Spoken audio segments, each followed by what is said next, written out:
Hey y'all, it is Giacomo. Good morning. Just the camera lens a little bit here and get a little bit too much headroom there. How y'all doing? Hey, it's been a long time, but I've been real busy. You probably can't see the rest of the house, of course, because I've got my little fake green screen up here behind me, but I'm renovating part of the house. I'm building a rock garden. I've taken down some bad concrete around the house with these two little hands.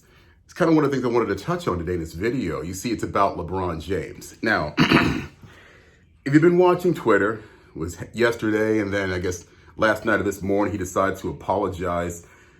Let's take a step back here. If you haven't seen the video, my God, where are we as a nation and as Black people to where a 15-year-old girl, Michaela, whatever her name was, Ma'khia, if mom and dad had spent more time giving her a proper name instead of some idiotic fake African nonsense, maybe it would have raised her right. And let me go off on a similar rabbi trail here. 15 years old, that young lady was already obese at that age. Granted, I see that all the time here in South Carolina, people that are very young and already weigh damn near 300 pounds. It's disgusting.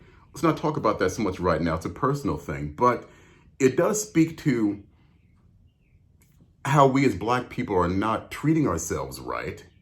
And something even LeBron won't mention, we don't like each other. Now, here's LeBron James, is probably worth well over $200 million. He's probably got a 9-figure or a 10-figure endorsement deal from China, perhaps. And who knows what else kind of power that man has just for playing with the basketball, yo. Yeah, I'm making fun of you, LeBron, because you need to stay your ass out of politics. If you haven't seen the tweets, by all means, look up King James or accountability or hashtag shut up and dribble right about now, because he needs to shut up and dribble. And I'm sorry, I'm not impressed. You've got a couple of TV shows under your belt as a producer or executive producer. You've got that school that God only knows, Yahweh only knows what kind of impact you really got on the Dayton area and getting these kids out of failing schools and into something that's more positive and getting them on their way to college. But when you tweet out what you tweeted out, accountability, without any real information as to what happened, and then you backtrack because you know you did something wrong, you need to stay your ass out of arenas that are not yours. Hey, I'm only 6'2". I never made it into college basketball, though I sure tried. PJ Colesimo said no, flat out, and I didn't get on the team. Hey, wasn't that good in the first place? He is. But you know what I do know? I know logic. I know systems. I know how to look at things from the 10,000-foot level in the macrocosm. I know big words. I was an English major at Seton Hall. And I know when we've got a very serious problem in the Black community, and it's got nothing to do with white police officers. I said it a little while ago, I'm going to say it one more time. We don't like each other as Black people. Okay? Back in the 80s, it wasn't anything for me to walk down the street in Newark and, I'm a little darker right now. I've been out in the sun for over 2 weeks messing with the house here. But I fairly go about this complexion here because I am part Italian and part Scottish. Like what's-her-face said in Vogue, oh Lord, forgive me for being a little bit mixed. Sorry. But if I were to walk by somebody who had the complexion of my beard or my shirt here a little bit darker or a lot darker, look at me like there was something wrong with me and say something foul and fuck you white ass or fuck you, you brown ass, whatever, insult somebody could come up with. And damn near every time I did get my ass kicked back in New York before I really got into the martial arts like I am now, was at the hands of another Black man. Now, boys and girls, go to that video. Watch that video again. And having been in the martial arts off and on since 1977, I know that amazing amount of energy when I see it. I've used it when I was studying with Sifu Carl in Los Angeles. I've seen people rear back with all their might and deliver a strike, or, if you know what you're doing, you hold back because we just train. You want to hurt your classmate after all. Did you see the way that 15-year-old girl who probably weighed 170 pounds with mama's butcher knife, how did she get that? That wasn't no pocket knife, boys and girls. That was an 8-inch butcher knife, okay? What kind of anger, passion, or whatever it was did she have within her to rear back that hard? I mean, her hand was back at her hip and aim that blade at the young lady's upper body. Now, I postulated that she was aiming for her ribs, which would have been bad enough, because if she had hit her that hard in the ribs, it would have collapsed her lung and she would have bled to death internally. But worse, I think Officer Tatum says that she was aiming at her throat. Boys and girls, with that much power, she'd have severed her carotid artery, and with that much of a length of blade, 8 inches, it'd have gone right into her trachea, and she would have bled to death on the street or choked in her own blood in seconds. LeBron, about to come up off my faith here. Fuck you. You didn't say a damn thing about how much we don't seem to like each other in this country. That a 15-year-old girl, and I don't care if she was the victim of whatever else, it's not important. We used to fight in the street with our hands back in the late 70s when I was 7, 8 years old, and in the 80s you fought in the streets as well with our hands, and that was the end of it. And if somebody had a knife, it means you were a punk. 30, 40 years later, someone gets mad at somebody, a little girl, and she had the time. Again, boys and girls, that was not a pocket knife. That was a butcher knife out of her mama's kitchen. She managed to go and get that, come outside, confront this girl, and like I said, one more time, boys and girls, to rear back with so much energy. You know, in all honesty, she probably could have decapitated her if she tried hard enough. That's how much energy she used to rear that knife back and attack her peer. And guess what, boys and girls? Having worked in armed security, never was a police officer, but when you have a firearm on your hip as part of your job, you are allowed to use deadly force to stop a murder in progress. That goes for armed security. It's a state-by-state thing. I'm sure it's different around the country, but in California, it was that way. And you better believe a police officer is allowed to use deadly force to stop what was about to happen. Okay? Why don't you backtrack and find out why these two girls were so mad at each other that one of them got knocked to the ground and kicked in the head by a grown man, LeBron, King James. Okay? Why don't you talk about that first? Why don't you talk about, what was there, like 10 or 15 people standing out there and a bunch of adults? You mean to tell me those adults didn't step in and stop this nonsense from happening in the first place? A big old fight outside of somebody's house? You mean to tell me that entire neighborhood didn't come together with all its screaming and shouting and say, hey, hey, hey, hey, black people, stop. No, LeBron, you don't care behind your 10-foot walls and your 24-hour security. And I used to work as a professional celebrity bodyguard, so I know what kind of security you have.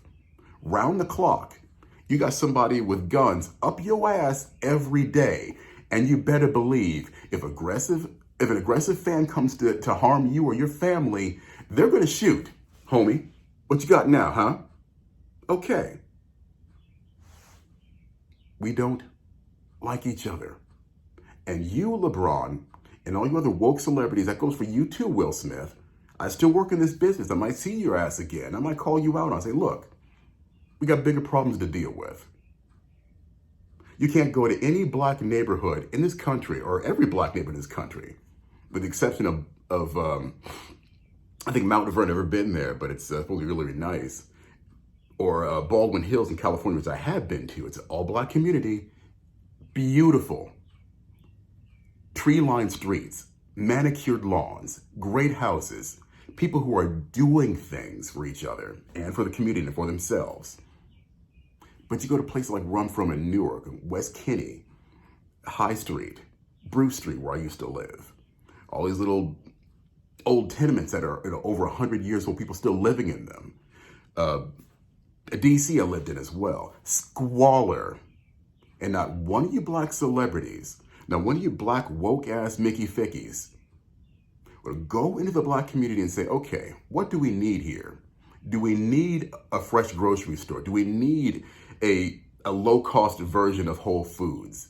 So you don't have any more of these 250-pound young ladies, or like I said earlier, 170-pound young ladies, because they don't have a choice of what they can eat.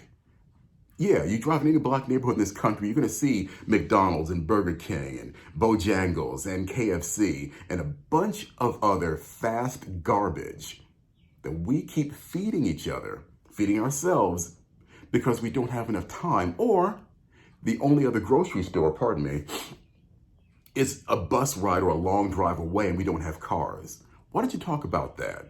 Why don't you talk about these brothers, 30 years after it became a style, still running around their pants hanging off their ass? Okay? If a police officer, white, black, or otherwise, is looking for some clown in ripped jeans with his ass hanging out of his pants, and they see the wrong fool with his ass hanging out of his pants, who do you think they're going to pull over? Even if it wasn't the right person. How about you talk about that? How about you talk about the fact that you can't go into certain black neighborhoods and feel safe? Like my hometown of Newark.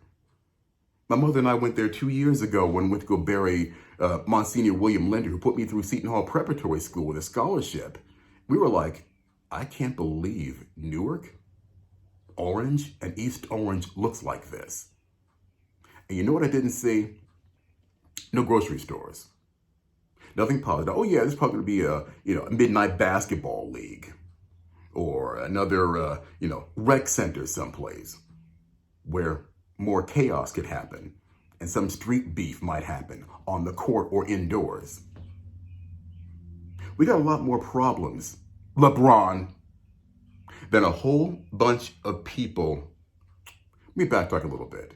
We got a lot more problems than the 3 or 4 or 10 or 15 or maybe even 100 questionable or outright wrong police versus black people shootings.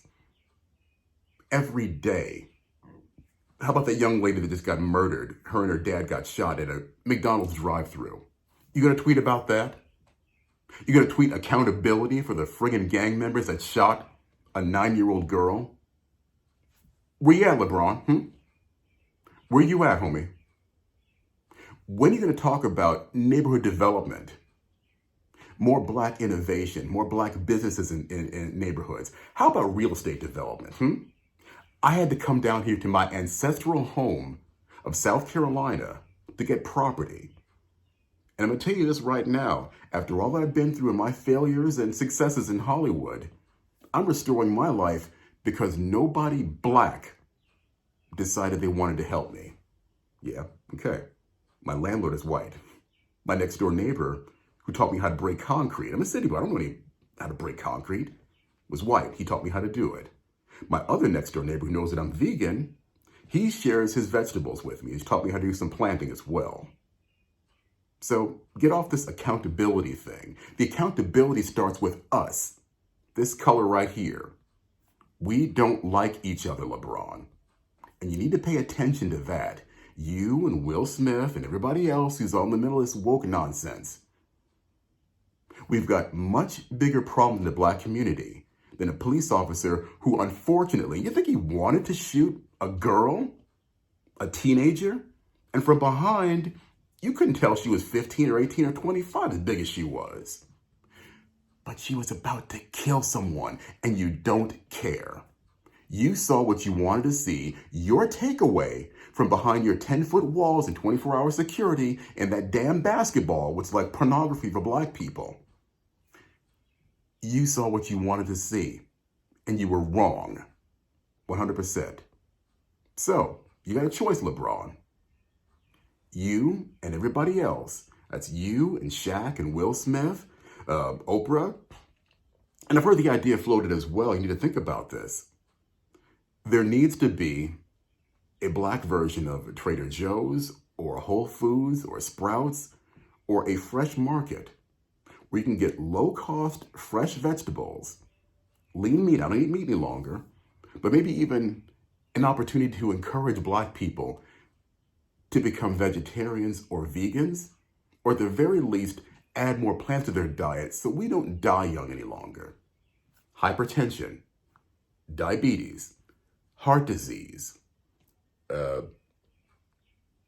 I've taken several people to dialysis appointments around here, and they look like they're walking dead when they come into the place and leave because we're eating too much garbage. And that's a problem you can solve, or shut up and dribble. Hey, you and everybody else may not like it. That's my opinion, though. Fix the problem. I got ideas. Hook a brother up. Reach out to me. Or don't. Stay your ass in the Lakers. I was a Lakers fan since 1979, but you pushing it, homie. You're getting yourself involved in things that are none of your business, and you're being myopic. Another big word for you. Hey, I'm Giacomo. Shalom.